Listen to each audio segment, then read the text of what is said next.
એટલે નામ સિવાય બધું ખોટું.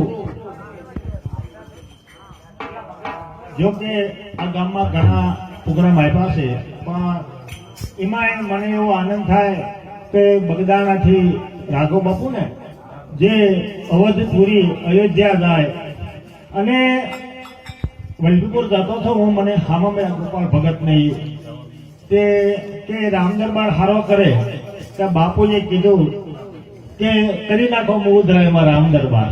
પછી હું નાથી વલ્લભીપુર નીકળી જતો જવા તો વખતે બાપજીએ કીધું, પણ એને કેટલો આનંદ હશે કે 22મી જાન્યુઆરી 22મી ફેબ્રુઆરીએ જે આપણે 22 તારીખના આપણે જેના જન્મની પ્રતિષ્ઠા થઈ રામ જન્મભૂમિ ઉપર, પણ મને પણ એવો આનંદ છે કે 90ની સાલમાં પ્રથમ જયારે મચ્છી તૂટી ને તે દિવસે હું પણ કાર સેવક તરીકે ગયેલો દિલ્હી, એક રાત જેલમાં રહેલો.